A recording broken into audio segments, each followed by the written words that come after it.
problema mo, Trulis. Asan yung cellphone mo? Ewan ko, bakit ka nangingalam sa cellphone ko? Sa'yo ba yun? Kunin mo nga yung picture, bigay mo nga yung picture namin. Mahal yun. Mahal ang tubos nun.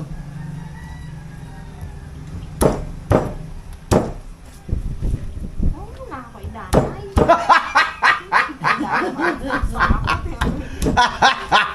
Nasa, inano ko nyo yun, ginuyo nyo kanina dun eh. Nahihimik ako nun. Sabi kasi ni Kai dito, habang nagpipicture, oh, ayan na naman yung mga... Mga sungot. Nalubat ka na. Tangi. Hindi. Ano yan, ganyan yan, ang saving, ano yan, power saving. Sabi niya, Kaya ako nagpipicture doon, para kung ano man ang mangyari, meron ako ebidensya na galing ako doon. Nagtatasking. Ano yung nabag na ano, ebidensya. bakit? Sabi niya, pangit ka rin.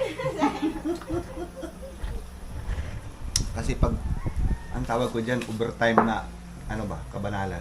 Inubos mo na ang pandesal nila, oh. Bahala sila. Simple na. Pangit. Wala na kayong pandesal, inubos. Bumili kayo dyan! Hindi ako makakain. Sakit ng lalaman. Pangit nung pandesal nyo, di masalok. Inubos mo na nga, tapos sabihin mo pangit. Makalait ka sa pandesal Nakapala na namin lang to binili niya. ah. Wala ka naman ang kumain ah. Inubos niya, tapos sabihin mo pangit. Ilait-lait mo pa eh. Walang din na umubos. Ano yan, kasi masarap. Sama ang bikiri yan. Manang bikiri. Ano kay mang ano ba yun? Yung dyan, sa may tasikilan, doon sa taas. Gasolinahan. Iparada ang destination natin kanina. Ang protektahan mo dyan sa baba, na binubuli daw ng mga tao dyan at baka paakyatin na nakawan, yung doktrina na Indiano. Trina. Uy. Sumasan ba naman? Masigla na. Ay, yung ano, yung parang wig ang buhok. Bombay. Parang wig ang buhok. Oo. Parang may kulot dito sa ano. Ay, binubuli nila ni ano. Ni, sino nagbubuli? Yung mga ano. Mga babae pa nga raw eh. Na ano din. oh. Saan ba dyan, sa lugar ko? Hindi. Doon sa kapitbahay ni Marlene. Doon umupahan kasi sa parang. Pag-uusig ka mo yun. Ano ba yun? Binubuli niya nga.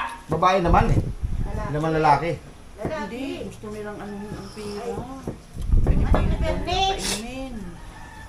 Anak ni Bernie ba ang nag-ano? Ay, tulisan yun. Kaya nga. Kaya nga, mga tulisan na. Anak ni Bernie sa kasi Marlene, mga tulisan yan. Ay, hindi. Pero ka, si Marlene nga ang nagtatanggol. Ano ba ba?